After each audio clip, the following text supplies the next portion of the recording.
Don't quit on your destiny. Don't give up because you had significant losses. Don't feel that because you were rejected in your life that you cannot carry on.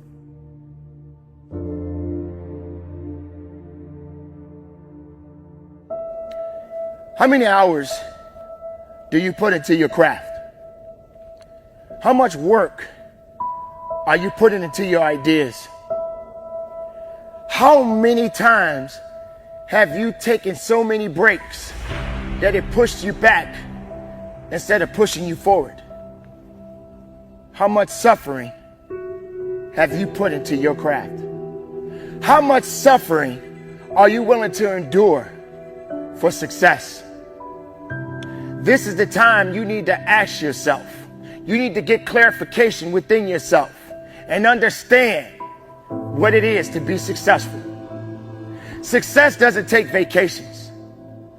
Ask yourself this: how many champions have you seen in your lifetime? Or do you know any champions?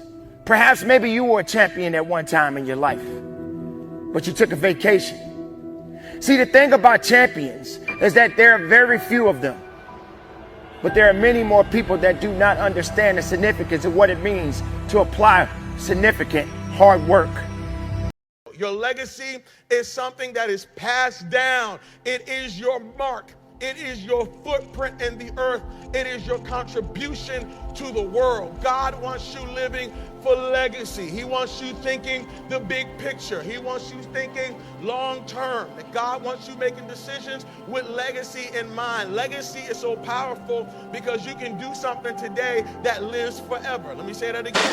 You can do something today that has an impact forever. Very familiar story. I think the story is relevant to today. You've heard of it too. But there's a daughter who's with the mom and the kitchen and cooking, and mom is making the pot roast, and so mom cuts the ends of the pot roast, and the little girl says, "Mommy, why do you cut the ends of the pot roast? I don't understand." She said, "I don't know why I do that. I see my mother do it, and that's why I do it." So they called the mama, they called grandma, they said, "Grandma, hey, why do you cut the ends of the pot roast? We don't know why you did it." She said, "Well, I saw my mother do it. I don't know why I did it now. Think about it. I just saw my mother do it, and that's why I do it." So they call great grandma. They got daughter, they got mother, got grandma. They call great grandma. They say, "Great grandma, we have a question. Why did you cut the ends of the pot roast before you put it in the oven? We don't understand." She said, "Well, I cut the ends of the pot roast because in that day I didn't have enough money to afford a pan that was big enough for the pot roast. So I had to cut the ends so it could fit in the pan." Now I don't know why you fools keep doing it, but I would suggest you go to the store and buy yourself a bigger pan.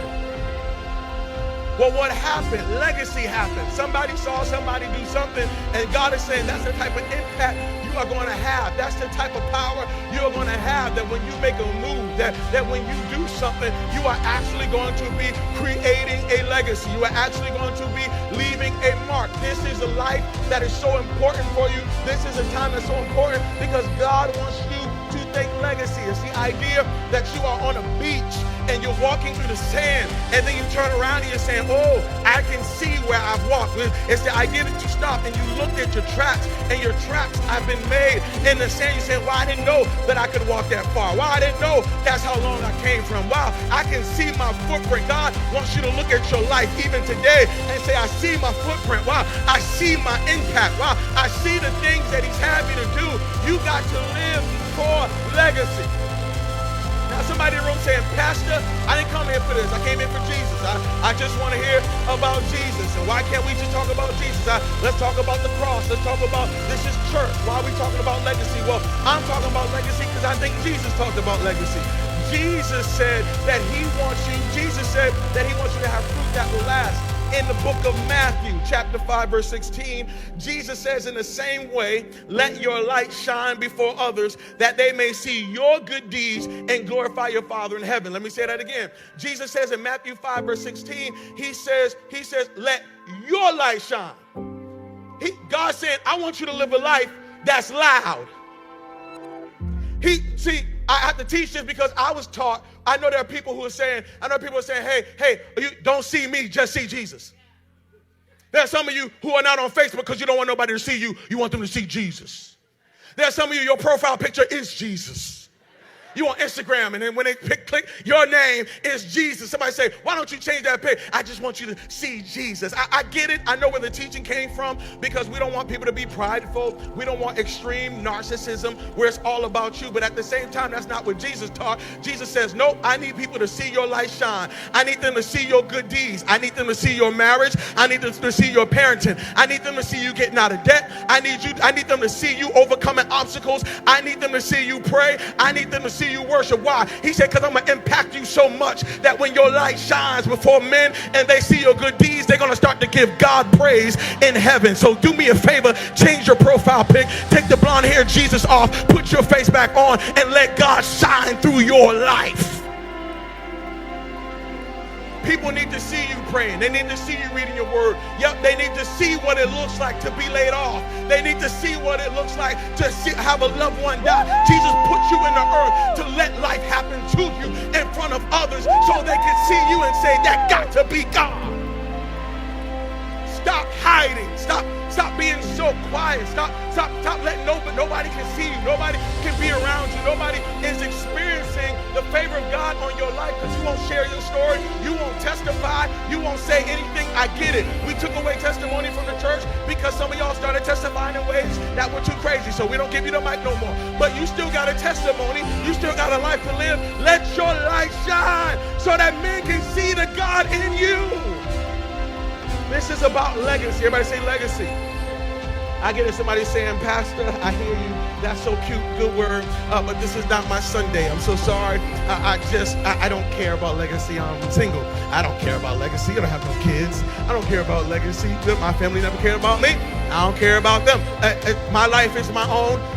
Why do I need to even think about legacy? Well, here's the thing I have to say to you. The thing you need to know is this. You are leaving a legacy whether you want to or not. Everybody in this room is going to leave a legacy. The question is, are you going to be intentional about the legacy you're leaving?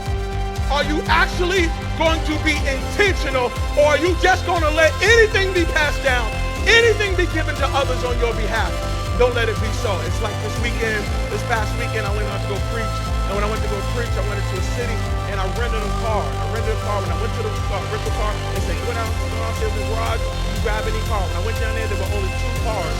There was one car that looked like it wouldn't make it past Monday, and then there was another car. So I went to this car, but when I got into the car smelled like cigarette smoke. And I was in a rush. I said, let me get up out of here. And anybody who's rented a car, I've rented a car with cigarette smoke before. I didn't think much of it because I've had to endure it. And anybody knows you sit in a car long enough that has cigarette smoke, you start getting headache, your nose start hurting. You almost can be in it until you get so desensitized, you don't even know what's happening to you. And so I took off with the car because, I'm just like, hey, let me get out of here. And so I'm driving the car for a couple of days. When I bring the car back, drop off the keys, they say, hey, you have any problems with the car? I said, no problems with the car. They said, all right, cool. I leave. And they said, I looked on my email, and they billed me $350. Now, I obviously didn't want to spend a lot of money. That's why I went to the section that only had 2 cars. So obviously, I was trying to get a cheap car. Okay, but I said, hey, I had to go down there and say, hey, how you going to charge me? I've never smoked a day in my life. They said, sorry, sir, you brought the car back smelling like cigarettes. I said, no, I didn't bring the car back smelling like cigarettes. Y'all brought me a car that smelled like cigarettes. They said, no, all we know is that you brought us a car with cigarettes, so you have to pay the price. Can I tell you something? That is a picture of many of our lives. Some of us lived a life that stunk so bad. And many of you are paying a price for a life that you didn't live, but somebody lived before you, and they handed you down a name or a life that stunk so bad that now you got to pay forever for it. And I'm here to let you know, stop giving people this dirty, nasty, stinky life. Why don't you build a legacy so when somebody gets into the car of your life, they want to say thank you instead of, I can't believe what you did to me. Everybody in here can admit that it is awful to pay a price for something. Everybody here has struggled with an addiction that's not yours. It was an addiction that your family didn't deal with. It was an addiction that your father just overlooked. And so it got passed down to you. And now you're struggling with this addiction. But truthfully, if you track the addiction, your father had it, and your grandfather had it, and your great-grandmother had it, and your whole family had it. And because they didn't deal with it, because they weren't thinking legacy, now you're driving in a car that you got to pay for. And God is saying the buck stops here, that this is it. I put you in the earth because you're about to stop some stuff. I know people who went to go buy a house. And when they went to go buy a house, they saw their credit report. And the credit score was so jacked up. And when they saw the report, they realized that mama had gave out their social security number to the whole family. And everybody done rented stuff and didn't pay back. And everybody had electric bills and cell phones that don't even exist no more. Why? Because somebody didn't care about legacy and they handed you a bill, and now you can't walk in Canaan, not because of your issues, but because of some issues that were passed down. God forbid you are sitting in this place saying, I don't care about legacy. You need to care about it, because somebody's got to live in the life you have. You are passing something down whether you want to or not. So here's the deal. I want to give you 4 things you need to know to leave a legacy. 4 things that you need. 4 things you're going to have to know to leave a legacy. 4 things you need to know to leave a legacy. This sermon's for you. If I'm talking to you, can you wave at me just so I know I'm in the right room and I heard from the Lord? All right. 4 things you need to know if you're going to leave or leave a legacy. Number 1, legacy is built now, but experienced later. Legacy is built now, but experienced later. If you are going to leave a legacy, you got to start building now. I'm talking to college students, okay? Don't wait. Oh, when I graduate, 4 years, I'm just going to live it out. And then when I graduate, I'm going to be free. I'm going to get serious about my life. Can I tell you something? I know 40-year-olds who are living under the consequence of things they did from 18 to 22. You get 24 hours a day, ladies and gentlemen. What do you do with your 24 hours? You need to get more information. In our coaching program, all we do is drop content nonstop. And people are like, wow, I didn't know that. Wow, I didn't know that. See, you don't even know what you don't know. How did you let me come from behind and clip you? Do you guys know the studies show the better we look, the more money we make? Which means your website should pass the eyeball test. Your truck should pass the eyeball test. Your people should pass the eyeball test. You should pass the eyeball test. Everybody in this room has a promised land somewhere, but you can't be stuck on the city you like. You got to hear God and go to your promised land. Your promised land might be Utah. Your promised land might be Minnesota. Your promised land might be Wyoming. Hear me clearly. You better use your money to get information and access, and you better be flexible, because a real shark is flexible. Can we stop fronting and get real about this thing? And if I can do it, you can do it. I knew nothing about life. I knew nothing about business, but I had the right mindset, and I learned it through sports. And y'all got to hear my story so you understand.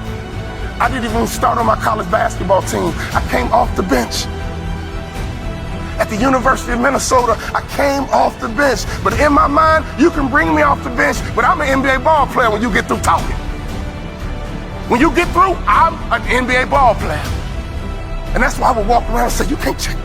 You can't check me. You can't check me. If I was you, I would walk around every day and say, I'm a millionaire. I'm a millionaire. I declare it right now. I'm worth millions. I'm worth millions. I will receive my salary right now, but I won't accept it as my value. So whatever you receive right now, receive it, but don't you accept it as your value. Because there's more out here for you if you change your mindset.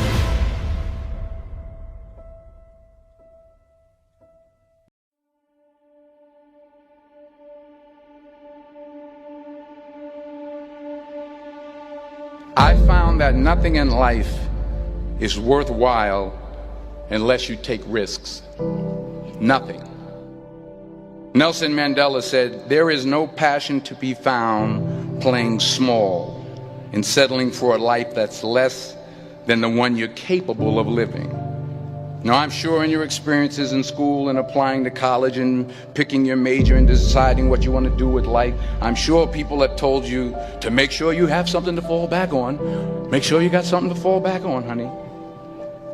But I never understood that concept, having something to fall back on. If I'm going to fall, I don't want to fall back on anything. I want to fall forward. I figure at least this way I'll see what I'm going to hit. Without consistency, you'll never finish.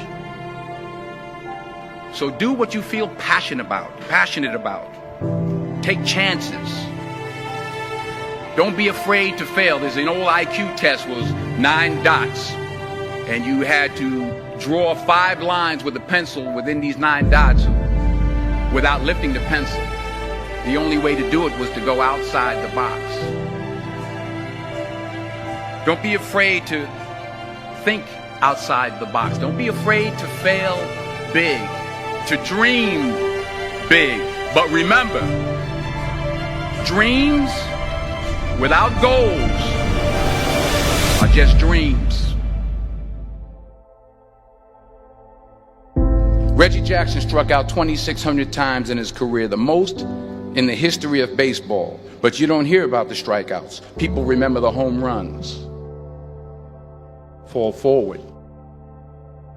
Thomas Edison conducted 1,000 failed experiments. Did you know that? I didn't know that. Because the 1,001st was the light bulb. Fall forward.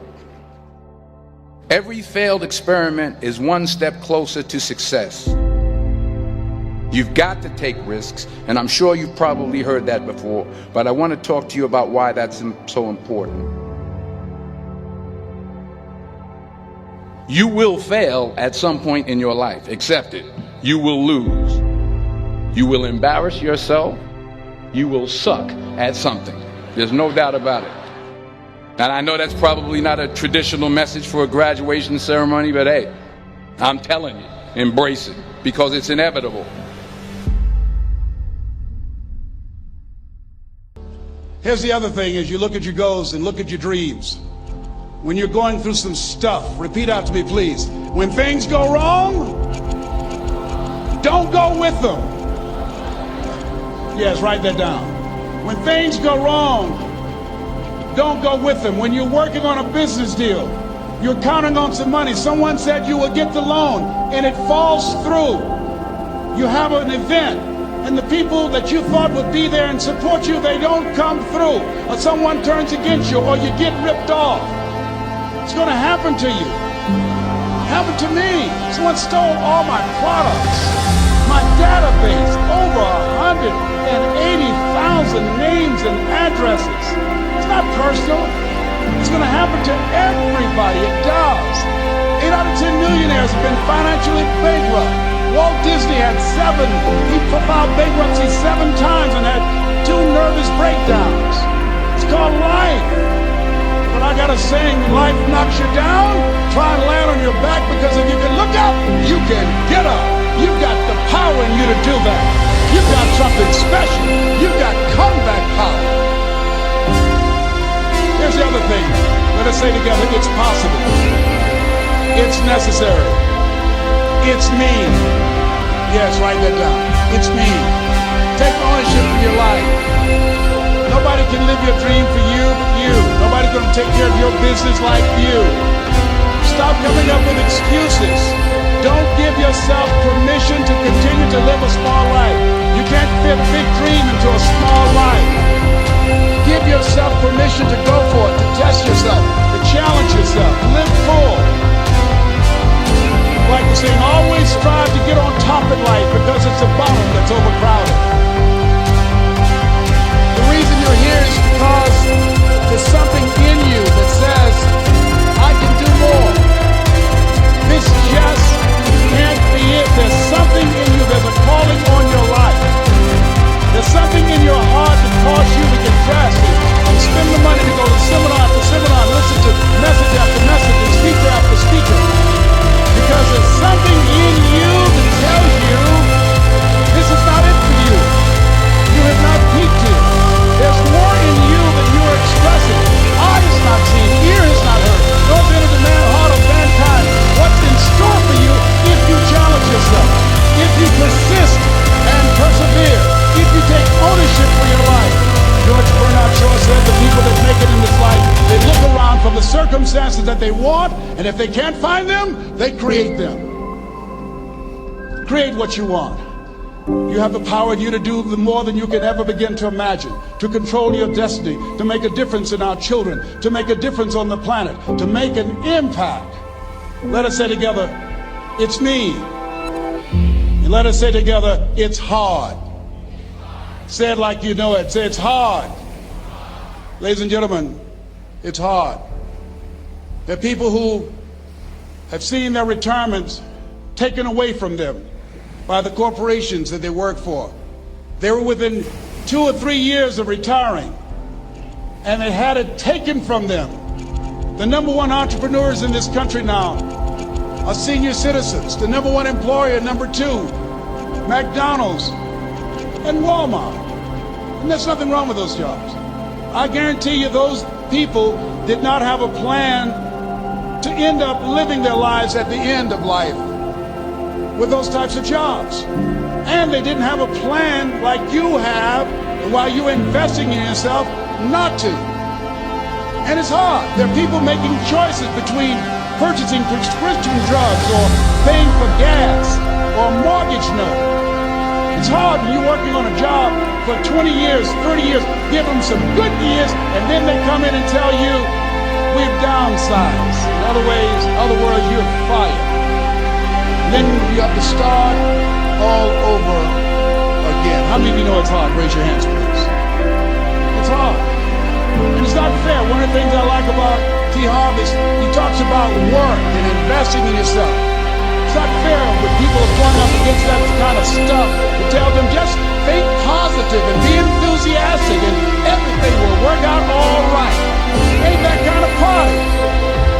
It's hard. Life will put some knots on your head. I bought my first home for my mother. I was rushing, didn't know what I was doing, and I bought a home that had a lien against it. And they called me, Mr. Brown, yes, there's a lien against your property. We need $55,000 if you're going to stay there. Wait a minute, sir. I just bought this home. The guy told me there were no liens against it. I'm not the one that owed you the money. You should have checked that out, Mr. Brown. Come on. I called my attorney. We followed up. Yes, Les, there's a lien against the property. But he told me there were no liens. He lied, obviously. Oh, my God. He told me he wanted to help me because he admired the fact that I was buying this home for my mother and that he was adopting me. He identified with me. Les, he suffered you. He played you, man. So, did they take payment arrangements tonight? What about $5,000 a month? They want all the money, Les. They want all the money, or you're going to have to get out. The house is going up to jail, sir. Do you have it? No, I don't have it. Can you give me some time? Tell them to give me 3 months, please. Give me 3 months. My mother's in her 70s, man. She has bad heart. Don't do this to me. This is my dream. Don't do this, man. Please, let me talk to them. Les, I'm talking to their attorney. They don't want to talk to you. I've got to talk to the attorney. Do you have the money? No. Will they give me 3 months? No. What about 2 months? No, Les. They want the money in 7 days. Oh, my God. Let me call you back. I'm not sure. And I walked the floors thinking, God, how could this happen to me? I got to figure this out, huh? I've got to figure this out. It seemed like the days were just ticking off. Thursday, I had to call them and let them know. They called me, Les, do you have the money? No, I don't. Friday, you have to leave. The sheriff will be there. You'll have to leave, Les. They're going to take my house. What about my down payment? You lost it, Les. You lost it. Okay. I got to go? Yes. I prayed, Lord, please, if you show me that you're real, if you're really real, you think Paul worked for you, you haven't seen anything. Don't let me lose this house and watch what I'll do for you. I was trying to cut a deal. Have you ever tried to cut a deal? It's amazing how spiritual you get when you get in trouble. You know what I mean? When I was diagnosed with prostate cancer, I was going to bed with the Bible and the Holy Quran and Science of Mind and Joel Goldsmith, everything I could find. I was praying to Jesus, Yahweh, Melchizedek, everybody. I was calling on everybody. It's amazing. And here I was walking the floor at 3 o'clock in the morning, and I had to go and wake my mother up. I got on my knees and I said, Mama, I said, I need you to wake up. She said, what's wrong, Leslie? I can hear you walking back and forth. I'm not asleep, son. I said, there's something I need to tell you. She said, your eyes are red. Why are your eyes red? Because I feel so stupid, God. Why? we got to move tomorrow. Why, Leslie? There's a lien against the property, and they want $55,000, and I don't have it. And we're going to be set out tomorrow. We have to go back to Liberty City. So she said, it's okay. I don't like this house anyhow. I said, why? She said, because of my arthritic knees, it hurts my knees when I go up the steps. I said, why didn't you tell me? Because you were so happy. I just said it because you were happy. I'll live in a shack with you, boy. I love you. It's not the house. I love you. I love all my children. I said, thank you, Mama. Thank you. And the next day when we were in the truck going back to Liberty City, and we pulled down 68th Terrace, the neighbors came out and said, wow, Mamie, y'all coming back? Are you back? Yes. What happened to the home your boy bought for you? Those boys you adopted. Leslie didn't do a title search. He made a mistake. And boy, I was so humiliated. How many ever made a mistake that you were just humiliated? Raise your hands. I was devastated. I was taking the furniture off the truck, and my mother came and I was crying. And she said, boy, I said, yes, ma'am. She said, hold your head up. I said, Mama, I can't. She said, hold your head up. I said, why? Look what I've done. She said, it's okay. It's okay. You are going to make a lot of mistakes in life, young man. You're going to fail your way to success. You have nothing to be ashamed of. Keep your head up and take that furniture back in the house. I said, yes, ma'am. And I learned something from that. If you ever go through something, hold your head up. You ever make a mistake, hold your head up. You ever do something and everything goes wrong, like catch you on the blind side, hold your head up. It's not over. Goethe said, that which does not kill you will make you stronger. Hold your head up. Shake someone's hand on your right and left and say, hold your head up.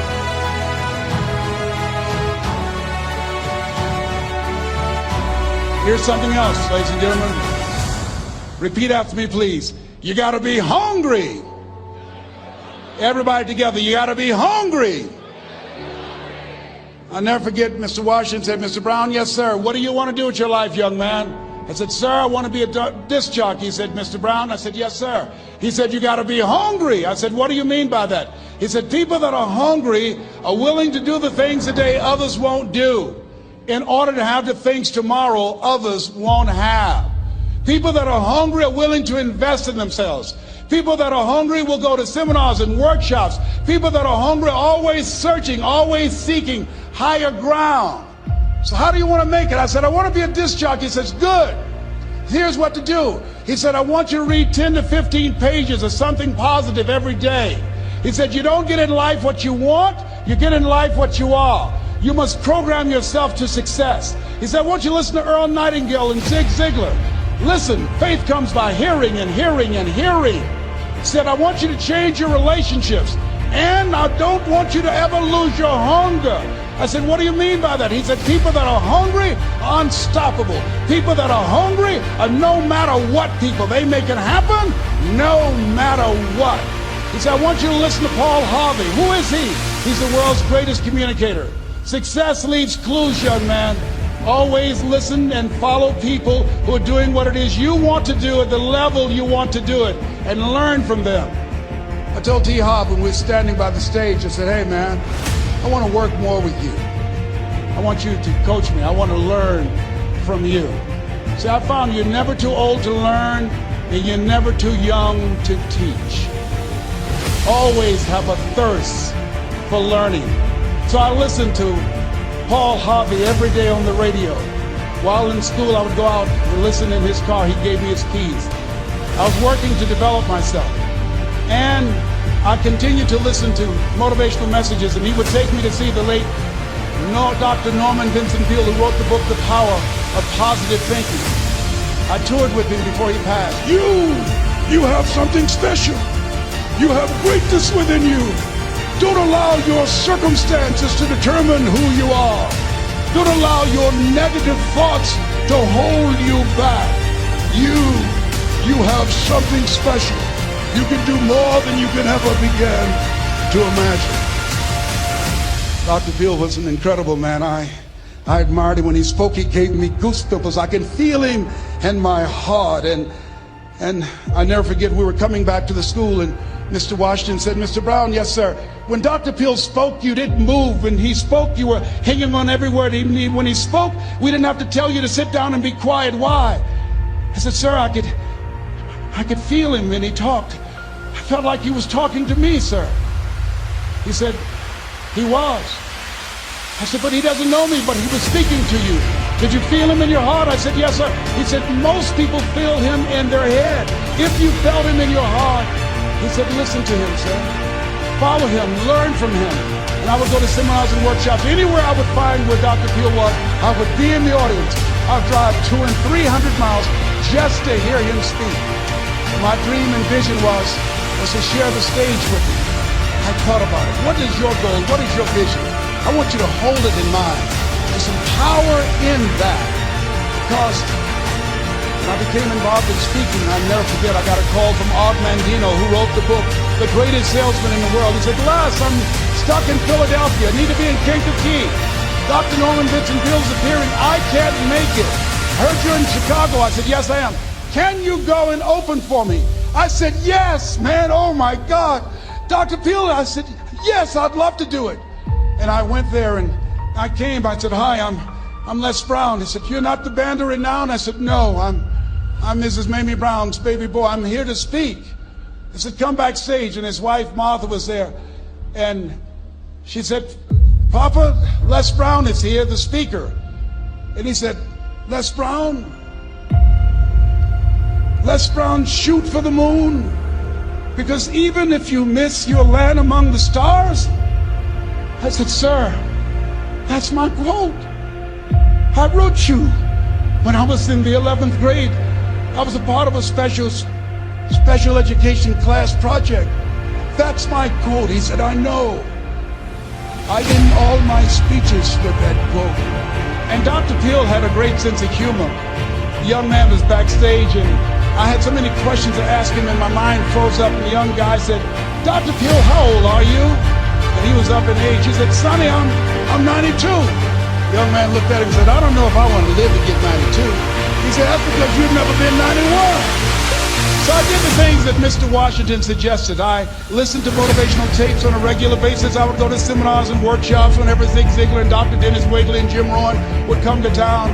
And I said, sir, what do you want me to do now? He said, Mr. Brown, I've given you everything that I can give you. He said, develop your mind, put your money where your mouth is, continue to learn how to be an effective communicator, because once you open your mouth, you tell the world who you are. And always surround yourself with OQP, only quality people. So I went to apply for a job on Miami Beach. WMBM radio station. Milton Butterball Smith was the program director. Hello, Mr. Butterball. How are you, sir? My name is Les Brown, sir. I'd like to be a disc jockey. He said, young man, do you have any journalism in your background? I said, no, sir, I don't. Do you have any experience in broadcasting? I said, no, sir, but I practice all the time, sir. Let me audition for you, sir. Let me show you how good I am. All I need is a shot, sir. He says, no, we don't have any job for you. I've never been rejected. Raise your hands, please. I was devastated. I went back and told Mr. Washington. I said, Mr. Washington. They said, no. He said, don't take it personally. Most people are so negative, they have to say no 7 times before they say yes. He said, you got to be hungry. Know your vitamin. Go back again. I said, yes, sir. Hello, Mr. Butterball. How are you, sir? My name is Les Brown, sir. I like to be a disc jockey. Young man, weren't you here yesterday? Yes, sir, I was. Didn't I tell you no yesterday? Yes, sir, you did. Then why are you back today? Well, sir, I didn't know whether or not somebody was laid off or somebody was fired, sir. Nobody was laid off or fired. Now, get on out of here. I came back the next day. Hello, Mr. Butterball. How are you, sir? My name is Les Brown, sir. I like to be a disc jockey. I know what your name is. Weren't you here the last 2 days? Yes, sir, I was. Didn't I tell you no the last 2 days? Yes, sir, you did. Why are you back? Well, sir, I didn't know whether or not someone got sick or someone died, sir.